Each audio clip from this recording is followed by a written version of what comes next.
There's going to be the Genocide Joe protesters at the convention. This is a split in the party. But he has a great deal of experience. He can talk to Hispanic voters in ways and communicate in ways that otherwise Trump and Burgum would have trouble doing. And he's a notable opponent against Kamala Harris in the debate.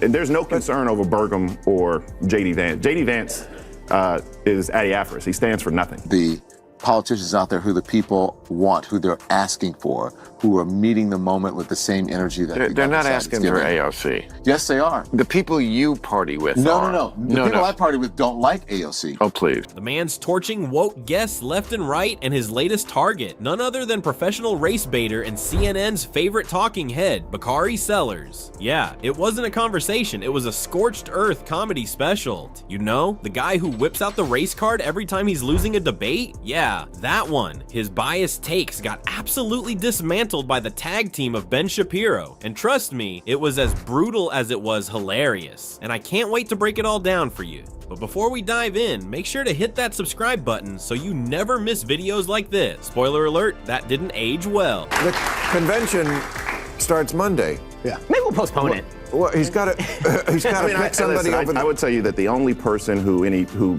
poses any fear for Democrats is probably Marco Rubio. Marco, he looks like the future. He has a great deal of experience. He can talk to Hispanic voters in ways and communicate in ways that otherwise Trump and Burgum would have trouble doing. And he's a notable opponent against Kamala Harris in the debate.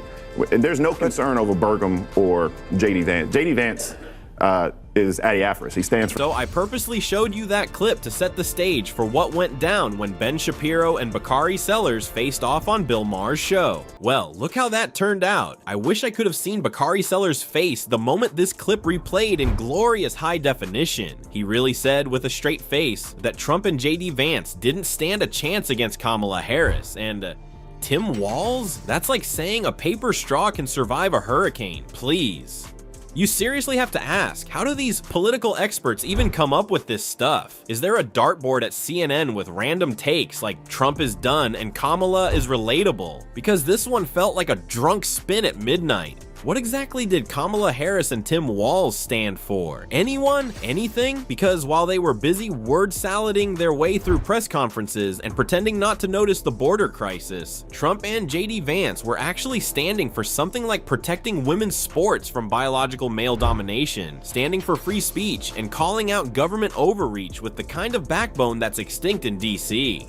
So again I ask, what did Kamala and Walz stand for? Anyway, that's not the point of this video, so let's keep the clips rolling. In the clip you just watched, Sellers takes a swing at Shapiro's intellect because apparently the award-winning Daily Wire host just isn't up to his high intellectual standards. Bold move. But when he finally went head-to-head with Shapiro on Maher's show, let's just say the audience quickly figured out who was actually running low on brain cells. Take a listen. There are many, many confounds when it comes to these particular issues, and unless you remove the statistical confounds, you end up with trying to blame vague, shadowy figures like implicit bias, which are innately, insanely difficult, if not impossible, to measure.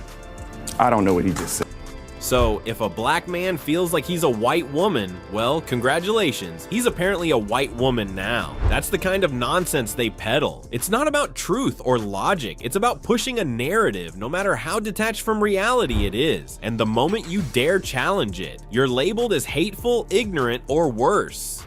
Meanwhile, the rest of us are just sitting here, scratching our heads, wondering when common sense became offensive. The other thing is that Trump has a habit of going off the board, right? I mean, like, he likes the surprise. This is going to be Apprentice. It's going to be Kevin McCarthy. He's going to make you all think around. He's going to make you guess where it is. That's who it is right there. He's going to make you sign up for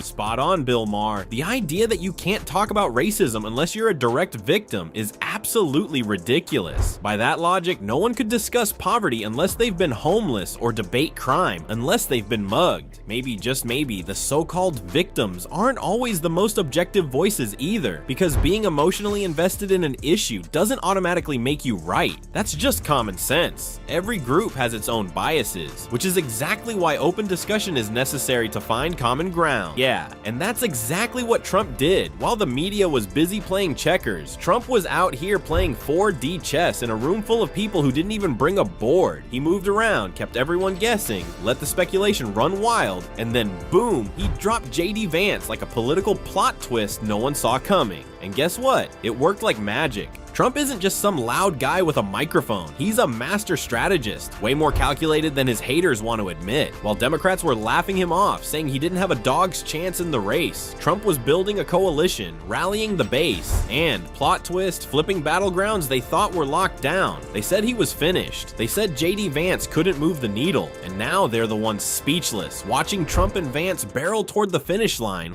But do the race hustlers like Bakari Sellers, Joy Reid, and Sonny Hostin want that? Of course not. They thrive on division. Instead of fostering honest conversations, they push race-baiting tactics that fuel resentment and keep people locked in a victimhood mentality. Because let's face it, if racism suddenly wasn't the insurmountable problem they claim it is, they'd have nothing to scream about on primetime television.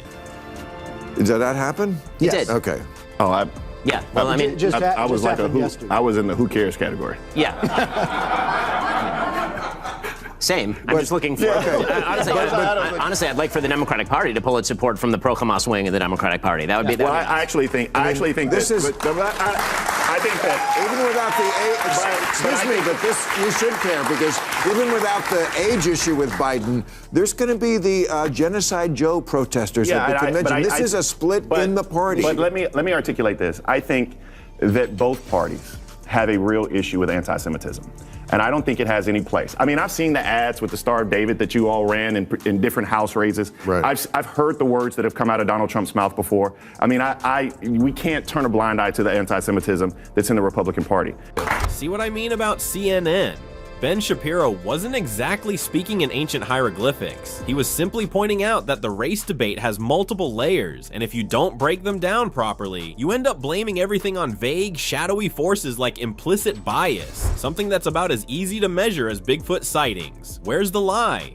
The reality is that the race debate is way more complex than these talking heads want to admit. But sure, let's just blame it all on some invisible boogeyman. And yet, despite completely losing the plot, Sellers still had the nerve to take jabs at Shapiro. Well, let's see how he fared when Bill Maher decided to step in. The moment they face real debaters like Ben Shapiro and sharp hosts like Bill Maher, they start stammering and fumbling just like Bakari Sellers is doing here. Because when your entire argument is built on feelings instead of facts, it crumbles under the slightest scrutiny. Take the 1960s, for example, a time when racial injustice was brutally real. Black Americans faced legalized segregation under Jim Crow laws, were denied voting rights through literacy tests and intimidation, and risked their lives simply for demanding equality, as seen in events like the Selma March, where peaceful protesters were beaten by police. Now, compare that to 2025. Black Americans hold high-ranking positions in government,